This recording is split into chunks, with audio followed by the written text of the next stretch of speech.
Welcome back to Open Your Eyes. We're now moving into our first segment. And like we mentioned prior to, we are joined by the Commissioner of Police, Commissioner Chester Williams, to discuss the current situation with respect to criminal activities in our country and what are the strategy that they're actually taking to try and curb crime in the entire country. Commissioner, good morning and welcome. Good morning, my brother. Good morning to your co-host. And most importantly, good morning to your viewers and listeners across the country and those who may be listening abroad. Definitely. We're so thankful that you could join us this morning.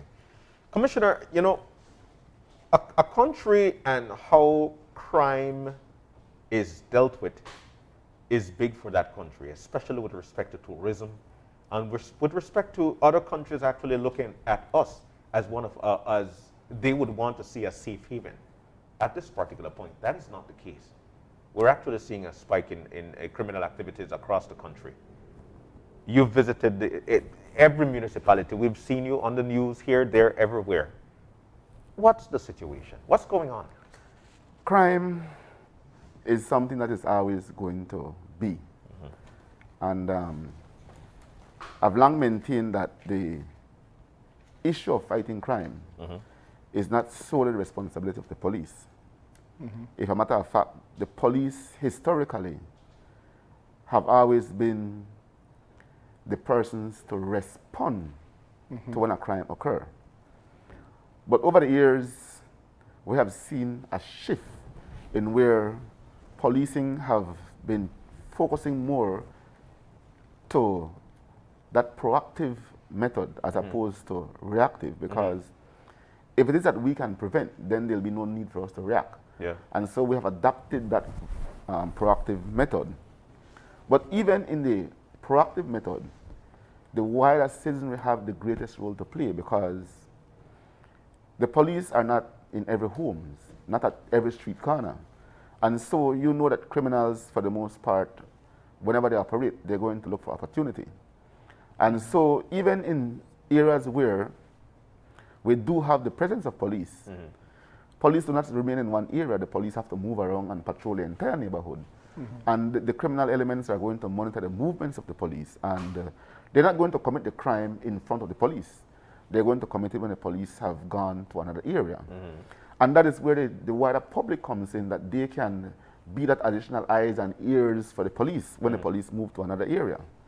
And I wouldn't ascribe to the fact that our country is not a safe haven, because the truth be told, most of the issues we have seen on our streets have been more gang rivalries. And we have not seen where the gang rivalries has spilled over and affecting the wider populace. I mean directly, because it do affect us indirectly, in the sense that if there are gang killings, then most naturally it is going to put that sense of fear into people that they may not want to move around. But not directly in the sense that we're seeing that they are targeting persons who are not a part of their organization or different organizations. And so it is not to say that we're not safe, but when we look at, for example, the murder in PG, the double murder in Sunset, those are more like crimes committed by persons who were affiliated with the deceased people. Right? So again, how does the police deter that? We can't tell you who to bring to your home. Right? That's a matter for you to determine who you invite to your home or not. And oftentimes, the same people you invite to your homes are the ones who are looking around, waiting for an opportunity to see what they can do to get what you have.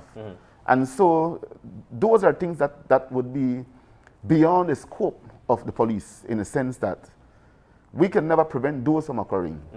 And this is why I've again said that as individual private citizens, we must do what we can to ensure our own personal security. Because we cannot leave it upon the state. You know, under the social contract theory, the citizenry surrender some of the rights to the state in exchange for security. But yes, that security is not directly in the sense that the police is not going to be at your home protecting you, but whether the police would be operating in a way that they protect the broader citizenry. So you must do what you can to ensure that you protect yourself in the best way that you can. And there are several ways by which you can do it.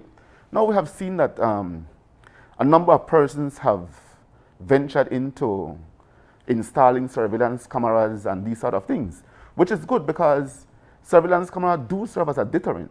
And if or when the crime do occur, it can assist the police in solving the matter. But again, we have seen where people put up surveillance camera and they leave the NVR or DVR in an area that is so conspicuous. You could see it. Exactly. Yeah. And so when the criminal comes in, they go straight, they commit the crime and they take the NVR or DVR and they go. And they go away with it. Yes. So it is always good that when you have the recording device, it is not kept in any area that is too conspicuous, or you have the information stored in the clouds. Yeah. Right? And that in that way, they will not be able to thief or take with them the information that could lead the police to solving the crime. You know, many a times you're on the show with us, and I always allude to the fact that it must be a trust factor. The people, because you're right, you know, the police can't, it's not just up to the police to police the community. The community is primary because it is their community. Yes. How do you feel, especially this time around where, you know, we're in a pandemic, people are still doing things out there. What is the trust between the public and the police department right now? We've seen a spate of crime across the country. Are you getting people to talk? What's that relationship? You know,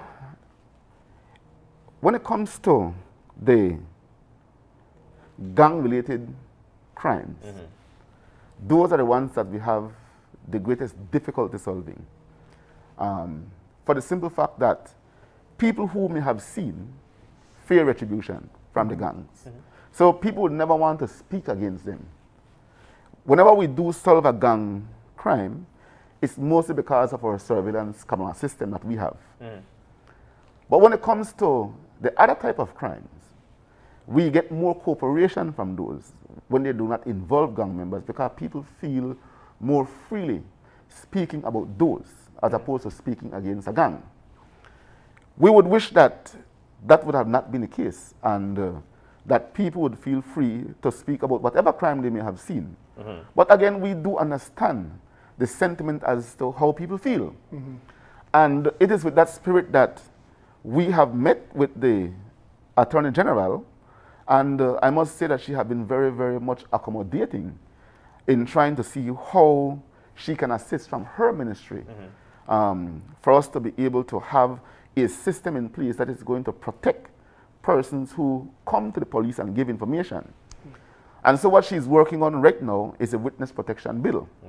And once it is that the entire consultation is done, because the bill is already drafted, it is currently with the police and the DPP. We're reviewing to see if there is any adjustment we'd want to see done with it to make it as best as we want. Because we wouldn't want to just rush something through, out there, then later on you have to go and do amendments and these sort of things. So she wants to perfect it before it is passed. And so once the police and the DPP we're finished with it, then we return to her with our comments, and then she's going to make the requisite adjustments as it may be. And once that piece of legislation should come into law, it is going to help us tremendously in terms of protecting the identity of persons who may have given statements to the police. Because that is one of the issues. Oftentimes we hear people say, oh, I give the police statement and I never expect my statement to be out there, police this, that. But as a matter of disclosure, as a matter of law, we must disclose. And the way how the law is currently structured is that we must disclose everything, including the names and addresses of people who give statement, which we believe should not be. And that is one of the issues that the bill is going to address. It is going to address the fact that whenever we give disclosure, that the name, address, or any information leading to the identity of the witness will not be disclosed. So it will also provide for witnesses to be able to testify to the court through video link or from behind a screen, whatever the case may be. That will make the witness as anonymous as possible. So that is going to help us tremendously in terms of that trust issue. But in addition to that, when we look at the new government plan Belize agenda, it speaks directly to the fact of improving relationship between the police and the public. And the truth be told, that is something we have to work on. So what we have done is that we are aggressively now pursuing the avenue where in each district or each head stations, we have formed what we refer to as the Police Advisory Committee or Citizen Advisory Committee. And that Citizen Advisory Committee is a committee of people, citizens, ordinary citizens, who would come together and would work as an advisory to the police. What they're going to do is that every month they are to have a meeting, and the officer commanding that station is to be an ex-official member of that committee. The officer must attend every meeting. So it is not like where the OC could send a corporal or a constable to represent him. He or she must be there because we want to have people who are decision makers as opposed to somebody who is way at the bottom of the chain who cannot make any decision. So the OC have that ability to make decisions. So he's going to be an ex-official member. And at those committee meetings, the OC is going to do a presentation to the committee to show them what the crime situation is. And the committee is then going to offer advice to the police in terms of how to address the issue. Now, it is good in the sense that the people of the community knows the community better than the police in most regard. And they may know what is the cause of crime in an area. Maybe there's poor lightings, maybe there's bushy lots, maybe there's derelict buildings, maybe there's a group of persons who are congregating at a certain area. So they're going to advise the police on these things. Then the police is then going to take action to remedy the situation that the public may have. The committee will be chaired by a civilian who runs the affairs of the committee, and the police is not the one who is in charge. They're just there as an ex-official member to advise the committee on police-related matters.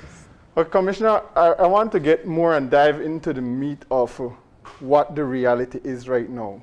And the reality is that we have been seeing a surge, a huge surge in the number of murders and crime and violence happening over the past month. Particularly the past 19 days, they have recorded about 19 murders. My question, before I even ask my question, I want to share a quote that I came across. It says, beneath every behavior is a feeling, and beneath every feeling is a need. And when we meet that need rather than focus on the behavior, we begin to deal with the cause and not the symptom. We have seen time and time again that the police's approach to dealing with crime and violence is a responsive and reactive one.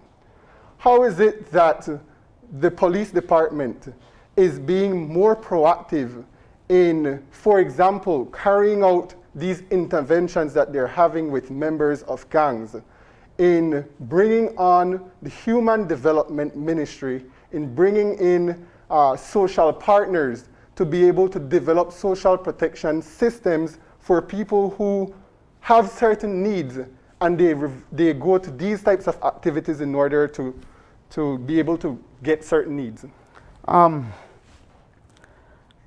I understand the quote that you read, and while yes, it is applicable in most aspects of life, I don't think that it is applicable in the current situation we're seeing on our streets, because if we look at this gang violence, what is the need of the gang member other than to retaliate for the death of a colleague of his? Are we then supposed to fulfill that need for him to retaliate? But No. is that the need, Compo? That is the need. Whenever you sit with these people and you ask, why? Well, he killed my friend, so I just killed one of them. So how do you go about preventing something like that from happening? It is extremely difficult in the sense that When we had the first shooting in the St. Martin's area, we did all we could have to saturate the area, to conduct operations in the area, to lock down some of them who we believe would have retaliated. But there's so much. And what did they do? They venture out of St. Martin's and went and killed somebody somewhere else. So the need that they have is to retaliate. And we are not going to yield to them retaliating. We're going to do what we can to prevent it. And I don't agree with you that the police have been more reactive, because if you look at our daily patrols, we are patrolling these gang-ridden areas. We're conducting house searches. We're conducting person searches. We're conducting vehicle searches. We are talking with these gang members. We're doing what we can from a reactive standpoint. But indeed, when something do occur, because our proactive approach is not going to prevent everything from occurring. Right, that's fair. When something do occur, we have to react.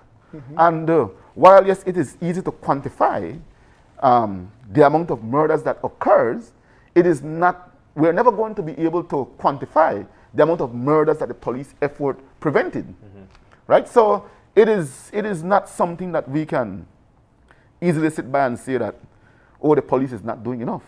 I think that we're doing more than we actually should, considering the resources that we do have. What is one of the most outstanding things that have changed since the change in administration in terms of the action plan and strategy for the police department, that you could say this has been effective and efficient in the police carrying out its duty to battle and grip the situation that we face with crime? Well, first and foremost, let me say that we have a young and energetic minister in the person of the Honorable Karim Musa. And he have been a significant part of what we do. If a matter of fact, when we had our ComStat meeting the other day, the minister sat in for the entire day with us, which is unprecedented, which shows that he do have the interest, he has the will to work with the police to be able to deal with the issue of crime. And one important thing is that he have always been harping to us and working with us to see how best we can improve our public relation, because that is important. Now, many people may say that the current government is too soft on crime, but I don't believe in that, because for the simple fact that, yes, the police in some regard need to change our approach. It cannot be that we are going to treat everybody the same, or we're going to paint everyone the same brush. And oftentimes we see situations where the police will take a good law-abiding citizen and treat him or her like they're a criminal. And that should not be the case. So we must build relation with people who wants to work with us, and at the same time, we must go hard at those persons who have that propensity of just want to commit crime or to torture other people. And so I think that the balanced approach, as laid down or outlined in the Plan Belize agenda, can work. The only thing that we must do is to ensure that we have something in place that when these bad eggs are out, that we can clip them and we put them away. And as much as they may think that that is not going to happen, I have said to them in the mediation we had over the weekend, if uno think uno will continue after this mediation, uno go do uno fool out there. Uno will step out, uno go in. You've said this countless times, Commissioner. We've been hearing about it. It has been in the news that there is a mediation with the Belize Police Department, and of course, folks were trying to make things better for them and these guys that we actually class as gangs. You know, and for a lot of people, and we've been hearing this chatter, why even refer to them as a gang? They're saying that, you know what, when you actually label these guys, that's the way they act out. I'd like your response to that, and also, we'd like to know what came out of the mediations. What do they want? Well, the truth be told, as I said earlier, when they ask the question, if a matter of fact, when you ask them, what are you fighting for? How do you even call them out? How do you get to, hey, I need to talk to you, I need to talk to you, No, they were the and let's meet at this particular point, and then they won't have any, nothing to harm you, you shouldn't have anything to harm them. Is that the conversation? They were detained, they were in custody, and before they were released, we had the mediation session with them. But like I said, when you ask them, what are you fighting for? They can't tell you. It's just that this one a Bacalanda, one a PIV, and they don't like each other. This one I kill one of my people, and I have to kill back one of them people. What's the rationale behind that? So you can see that there are a set of people who operate so senselessly. And while, yes, we try in mediation to see how we can get them to come to a common ground to end the gun violence, the question is, how long is the truce going to last? It is yet to be seen. The last time we had a session with them, the margins went quiet for 5 months. We'll see if it goes for 5 months again.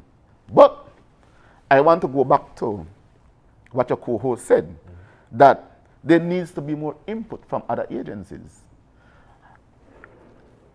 We, the police, as I said before, we do more than we should, because we have now ventured into doing social work, which is not the responsibility of the police. But again, that is something that we have seen police departments, not only in Belize, take up. It has happened across the world, because we believe that whenever those entities that have the responsibility to do social work fails, then it falls on us, because then you have more crime, then we have our hands become more full in terms of trying to address the issue of crime. So we believe that by addressing some of the social issues, it helps us to be able to prevent crime. But if we were to get the input of other stakeholders, and let me say that we're currently in dialogue with them, and we're putting together a paper that will be presented to Cabinet hopefully very soon, where we'll have the input from the police, the community rehab, the youth department, Ministry of Sports, all of us coming together. And we're going to see what we can do collectively to be able to address the causes of crime. But we still have to understand that no matter what we do, there's still going to be those persons who will not want to be a part of the process. Because again, there's a lot that we do that is not told to the public. For example, we have the job opportunity that we currently run through Stake Bank. That is done by Brother Nuri Mohammed. Myself and Nuri spoke to Mr. Feinstein, and we were able to get him to agree to hire some of these young men. And Brother Nuri did the training for them. I think it was a 2 weeks training. He did that for them. I think about a total of 40 were trained. Of that 40, 35 already employed. Wow. And Mr. Feinstein already said that within the next couple of months, we should be taking on another 50 persons. So we do have job opportunities for them, but some of them just don't want to work. So again, goes back to what your co-host said, that when you look at the need, there is an essential need for people to want to survive. One means of surviving is to be able to have gainful employment. Right. And we are providing that gainful employment for them, but they don't want to work. Kampo, one of the things I want to follow up on, Belize is one of the countries with the highest amount of police per capita in the region. What is your outlook on the addition of 200 plus new police officers to the police department? Have you ever sat down and say or propose to the CEO or the minister that instead of 200 plus new police officers, why don't we get 150 new police officers and 50 social workers or social scientists on our team to be able to deal with the situation of crime more effectively? I don't agree that we have one of the highest police per capita in the region. I'll take you to Bahamas, for example. Bahamas has a population of about 350,000 people. Bahamas police force has 3,000 police officers and 2,000 tourism police. That's 5,000 police officers for a population of 350,000. Our population is more than Bahamas. We're over 400,000.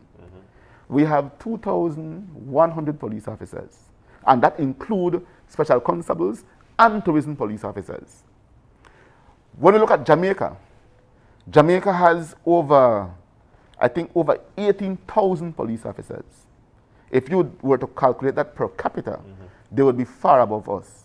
And even Barbados, again, very small island the side of San Pedro, has more police than us, and we have more population than them. Now, one of the reasons why we are not where we want to be or where we should be is the fact that our country have a huge land mass as opposed to Barbados, Bahamas, Jamaica, Trinidad. And so our people are spread out. You have many communities that have no police, that we need to have police presence. So we are not where we should be to be able to ensure that we provide the level of policing that we need for people in this country. Look, for example, at a place like Bea Vista. Bea Vista is one of the biggest villages in the south. In the Toledo district. In the Toledo district. Growing fast yes. as well. And we only have right now 3 police there. Bea Vista need a whole sub-formation, right? Look at Sokots. Again, a huge village in the west. We need to have a formation in Sokots. Let's look at Belize district here again, the Sandhill area, Mascal area. Those are places that requires more police. The 8 Miles community, it has expanded significantly. We have 2 police patrolling there on foot. We need to have something that is more permanent, that people can come and access the services that the police do offer. So there are many other communities I can say to you that we need to ensure we maintain a more permanent presence to give the people of those communities the level of policing that they so require. We do have a lot to get to, Commissioner, but there's also, we also want to accommodate our viewers who are with us as well. And we have a question from Salvador Mesh. And Salvador is asking, what are some of the visible outcomes of community policing? Well, most importantly, community policing is basically a philosophy. And it started all the way back, and one of the pioneers was Sir Robert Peel. And he said, the police is the community is the police. And so one of the greatest benefits is to fashion that relationship between the police and the public. And even though sometimes we don't get what we would want in terms of that relationship, it still helps to a great extent that the community do not only see the police as persons who are willing to arrest them, but see us as a friend, see us as a partner. And so having that ability to be able to work with the community, get the community reaching out to us and work with us, that is a significant benefit. Other benefits that we can get from that, we have several programs. We have the Neighborhood Watch programs, which again, from the Neighborhood Watch programs, we get communities to galvanize among themselves and be the brother's keeper. When something occurs, they reach out to the police, so it gives us additional eyes and ears in different communities so that we can proactively address the issue of crime. We have, again, the Police Advisory or the Citizen Advisory Committee, which, again, is a significant part of our community policing effort in the sense that we now have a group of civilians who are going to advise us on crime situation within a respective area, as well as to be that vehicle that can lobby to government or other NGOs for resources that the police may need to be able to effectively fight crime within a particular area. There are many things I could mention, but there's just also so much that we can achieve from it. There's also one more here, and from Harold Young. He's asking, how will the fact that law enforcement is a major supplier of weapons to gang members be addressed? And how about cross-border supply? I don't know about the first one. If it is that we have law enforcement members who are supplying guns to gang members, then that is an egregious breach of discipline, right? And if those officers were to be caught, believe you me, they would face the maximum penalty, which would be dismissal. We have not, I think in my career, we have come across 3 instances where we had evidence of that, and that was dealt with. In terms of cross-border, we do have a number of initiatives that we put in place. For example, we have the Border Patrol, BDF, and police. We also conduct vehicular checkpoints in Arenal, in Calacrit, the areas that we know is border more areas. easily accessible between both borders, with a view to see how we can intercept those persons who may come over or go over to purchase weapons and bring to Belize. And I can tell we have been successful in many instances where we have caught a number of persons bringing guns into Belize from across the border. But our borders are so porous that it can occur and we're not going to detect.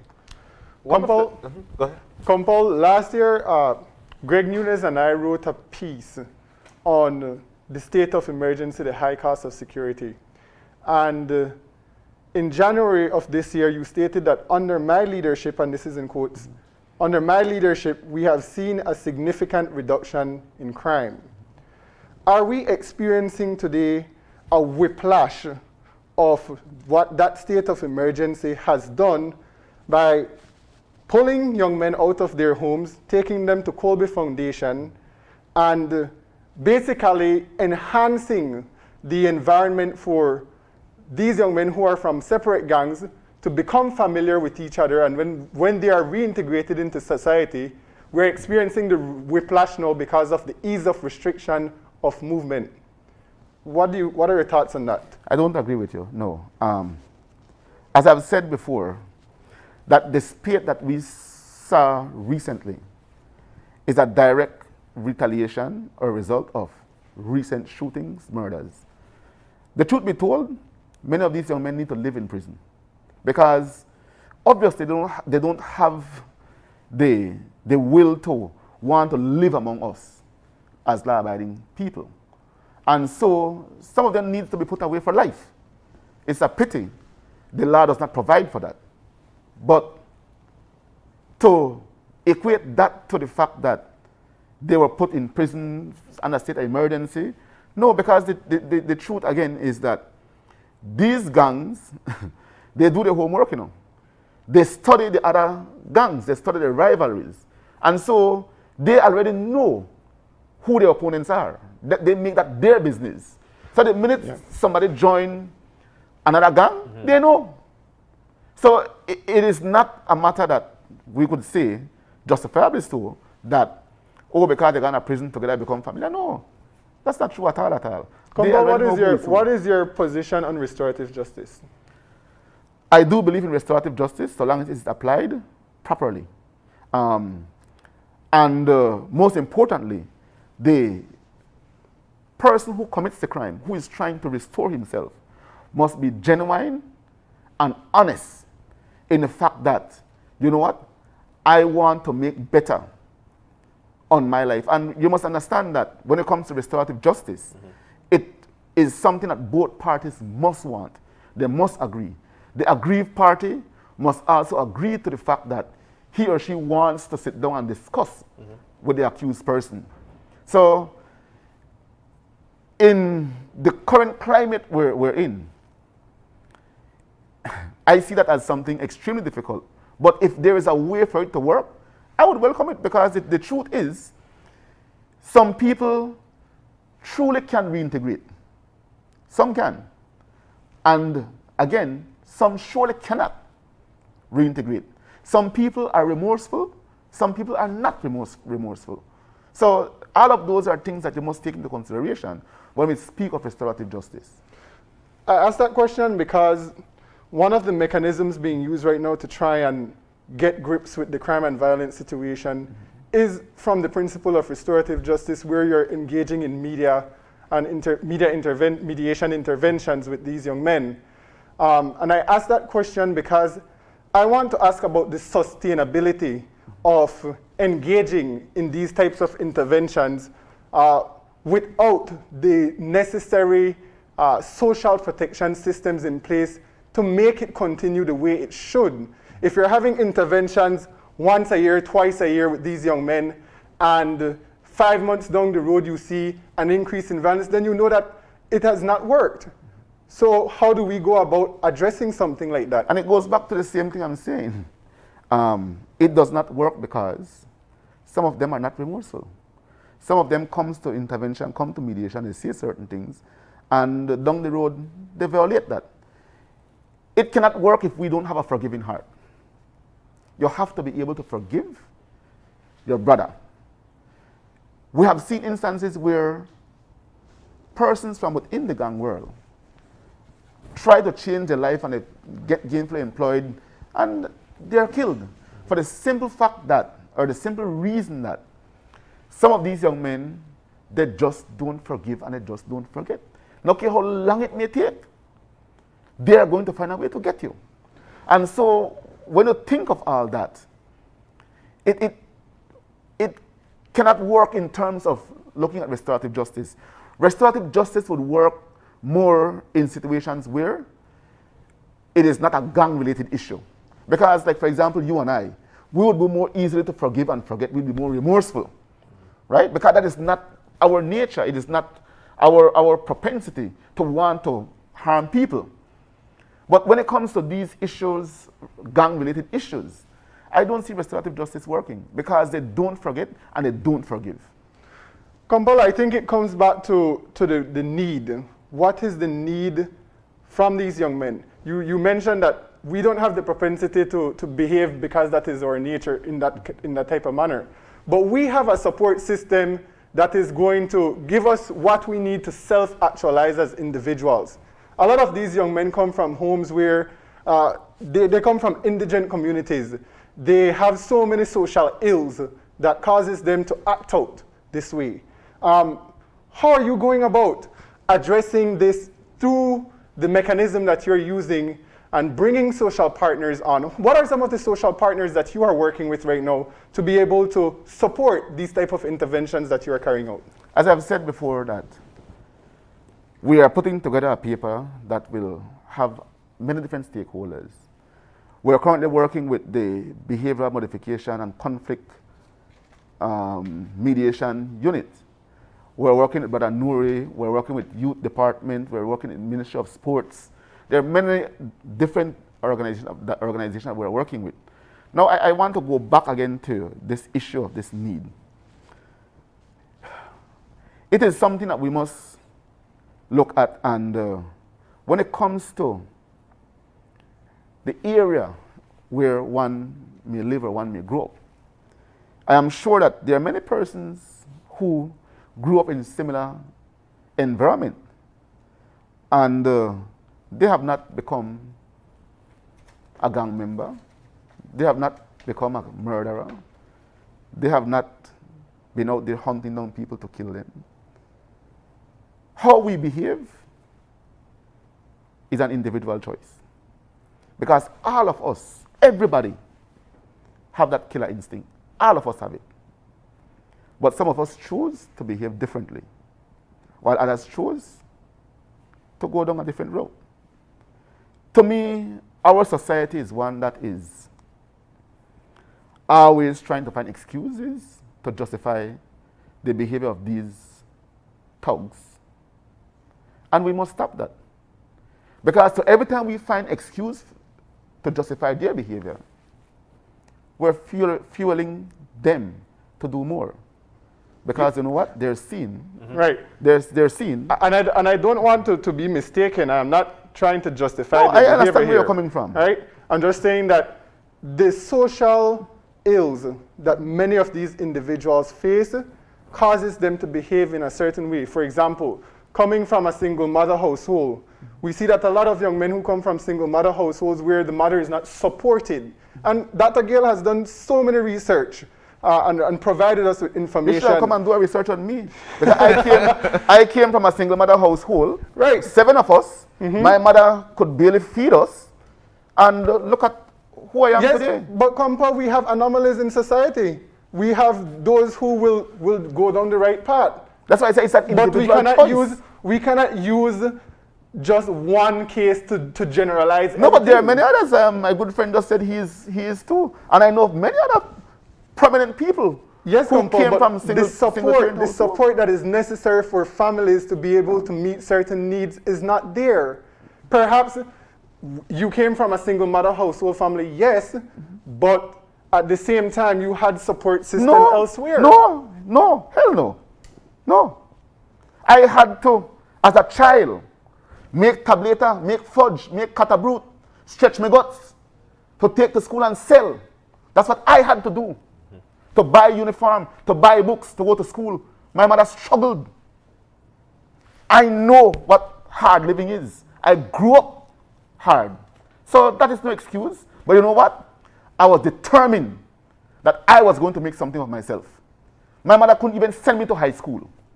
When I was 12 years old, I found myself working in a bakery, trying to help my mother. So I know what it is to grow up hard. Many of these young people today have more opportunity than I did as a child. I can tell you of a situation where the father of a young man was killed. I take it upon myself. I went and I met with the mother. I told her, I will buy his uniform, his books, I'll pay his tuition fee. I did that for the young man. He went to school for 4 days. Did not return to school. I looked for him. I said, why aren't you in school? I don't want to go to school. I told him, but I have paid everything for you. You got everything you want. You need to go to school. He refused to go to school. And when I went to the mother said, he don't want to go. What can I do? Really? But these are the things that we're faced with. Right. You know what happened? The young man was killed a couple days ago. You could figure who it is. I don't want for us to go solely along the lines of the gang situation that's going on across the country, not only in Belize City.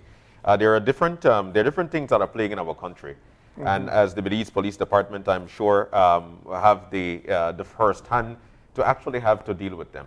I think one of the things, and this is with respect to criminal activities again, I think one of the things that plague the Belize Police Department and of course the general public with trying to get that relation going on is the arrest rate. People are saying, you know what, well, previously you could have heard people saying, this did that, this one did that, this one did that, but then Bali are still a walkabout. They're still doing a lot of things, they're still doing here, there, and people know that they've been doing things. So let's talk about the arrest rate right now with respect to criminal activities across the country. Where are we with that? Our arrest rate is high, I must say. But the issue we have is when the matter go to court and witnesses do not show up. Now, remember that in a society, the police works on 99% information received. As I said before, the police is not at every crime scene. So we do not witness a crime when it occurs for the most part. An investigation is only as good as the witnesses who cooperates with the investigation. A prosecution is only as successful as the witnesses who goes to court and testify. And that is where most of our failures have been. In this area where people who are witness to crime do not want to speak to the police, or sometimes they speak to the police but don't want to give a statement. In the absence of a statement, we cannot arrest you. We may know, based on what we have been told, that you commit the crime. But we cannot go to the court and say, Your Honor, or my lord, the people out there say that he committed the crime, so convict him. The court will require a statement and that person coming to court to give his or her testimony as to what they may have seen. And that is where our shortcoming is, where the people themselves are not cooperating to the extent that we can successfully arrest and prosecute these people. You know, in the study of criminal justice, they said that the criminal justice system has 3 components: law enforcement, courts, and the correctional facility. But I say no, it has 4, because the society plays the greatest role in the criminal justice system, because it is the society that comes to law enforcement. It is a society who must go to court to testify. And in the absence of the society in that wheel of justice, the wheel is not going to turn. And so it is something that we need to look at and see how we can get more cooperation. And I'm hoping that when the Witness Protection Bill becomes law, that it is going to help us tremendously in that area. Another issue that we actually see plaguing our country is the issue of suspected drug plane landings. And there was one recently, right off the coast, I think, of Placencia, a few miles off the coast of Placencia. And it is said in the news, as a matter of fact, you're on record to giving an interview saying that the tail was found and the wings were found, but the the Fuselage. fuselage they have not been found. And what's the situation there? Is it a deep area? What's going on there? Yes, it is a deep area, and from since this incident occurred on Saturday morning, we have been out in the general area conducting searches. We even hired the Astrom helicopter to do a flyover the entire area to see if they would have been able to see the fuselage in the waters and then direct us to where it would have been. But that too has been fruitless. Divers from Coast Guard are currently in the area. We have assistance from members of the public who are combing the entire area to see if we can find the fuselage. It is our hope that the fuselage is still intact and the drugs may still be in it. Suspected? Suspected. Well, we believe it is drugs, and I'm not going to hide that. And in addition to that, we are also looking at the possibility that maybe people may have found the fuselage before we got there and towed it somewhere. So there are other things that we're doing. I'm not going to go into full details in terms of what we're doing because I don't want to compromise the investigation. But there's a lot that we're doing with a view to see if we can locate the fuselage. And I want to appeal to the public. If it is that you know of anyone who may have found the fuselage or found drugs, or if you are, please surrender it to the police, because if the information gets to the cartel that you have it, they will come for you. So as a matter of your own personal safety, it is not good to have that cargo in your possession. They put your lives and the lives of your family at risk. All right, so we've been asked to wrap up, but before we do that, there are one or two more things that I'd like to get to. As a matter of fact, one of them, dear to me, by the way, there was an issue with, and I'll call her name, Zalika Garbot, who was, there were so many people who actually applied to be a part of the Belize Police Department. And it went down until you actually had a steady amount that was supposed to be there. I think it was what, 250, somewhere around there? 225. 225. Zalika Garbot was one of those people. Upon arriving at the Belize Training Academy, she had what appears to be dreadlocks in her hair, and she was asked to take those out. What's the current situation with that, and has she been given her fair opportunity to go back to the Belize Training Academy? You see, there is a misconception in terms of the ruling of the judge in the recent case we had. The judge did not say that the rules we have is unconstitutional. The judge did not say that.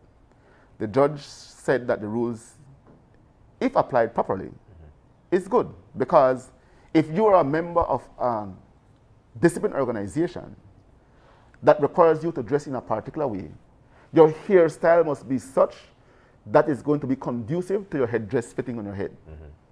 If a person has a dreadlocks and it is so bulky to the extent that your headdress cannot fit you, then you're in deep trouble. And in addition to that, Ms. Garbot went through the process, and we tried to be fair in our selection. And when she went before the interview panel, she was asked, if you were to be accepted, would you take out your dreads? And she said yes. So why, when accepted, she would come with the dreadlocks in her head still, when she had already agreed that if accepted, that she would take it out? Because that's one of the issues that people were saying.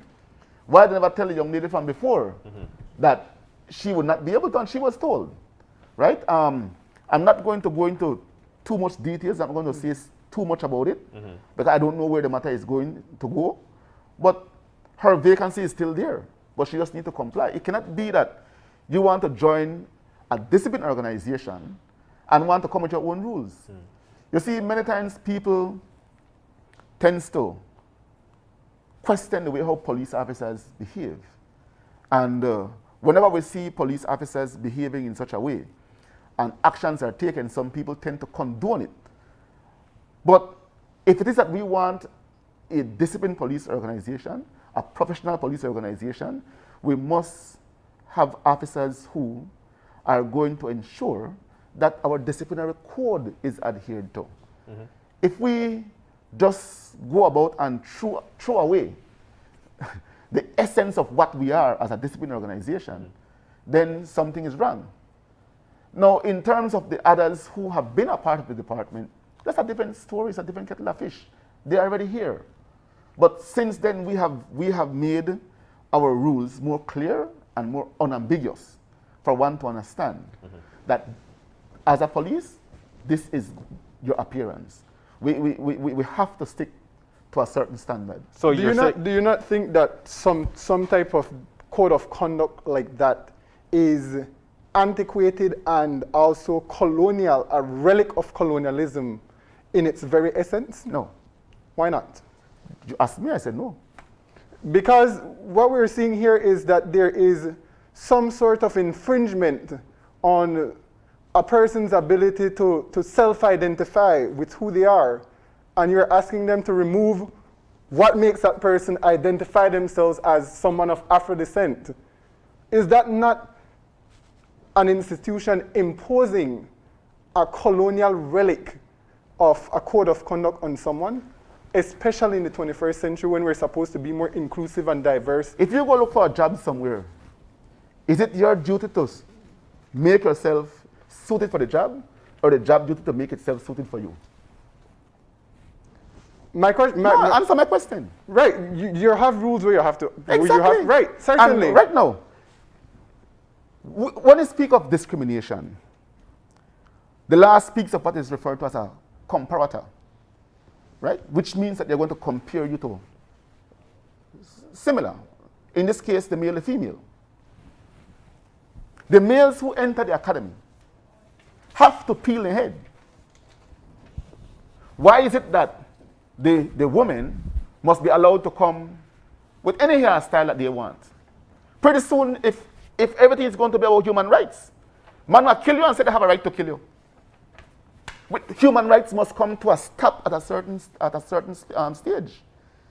And the minute you, in exercising your rights, you begin to infringe on the rights of others, your rights come to an end. We have rules, we have policies. And those rules and policies are there to adhere to. It is not the job duty to adjust to suit you. It is not, no. And it is not that she is not able to seek employment elsewhere. If she wants to maintain her identity, she can seek employment elsewhere. It is not that but if these individuals that she cannot join. She can, but she must comply with the rules. If these individuals are able to keep their hair well kept, pinned up, why is it a problem for them to wear their hair that way? As I said, it's particularly directed to one specific group of people, and it's our people of African descent. But I don't understand why you say one group of people. I have seen white men who are dread. But we're here in Belize. I have seen majority of the women who are in our police department are Creole or Garifuna women who have dreadlocks. I say white man, I believe that dread. That's an anomaly. That's an anomaly. No, it's true. Anybody could be dread. And the who sing the song Bob Marley, he said, don't have to be dread to be Rasta. Huh? That was actually a Morgan Heritage. Morgan Heritage? But we need to keep it. We need to keep it there, guys. Kompol, we're so grateful that you're able to come in this morning to actually address the criminal situation across the country, and of course, giving us ways of what the Belize Police Department, the steps the Belize Police Department are taking to try and decompress crime within our country. Kompol, thank you so very much. It's always a pleasure. And thank you, Kompol. Yeah. Good. I think the discussion is healthy, and certainly. After for sure, the Belizean people need to know what the police is doing to address the issue of crime. It is a concern for all, and as the Commissioner of Police, I always believe that I'm answerable to the people. So I always am open, I'm willing to come whenever you want me to give answers as to what we're doing to address whatever issues. So thanks for the opportunity, and I want to say thanks to your viewers and listeners and those who participate by asking questions. All right, thank you so very much. We're about to take a break. When we come back, we'll be chit-chatting with a parent who's got a child who was recently diagnosed with cancer. What is that lifestyle like? We'll find out from that parent when we come back.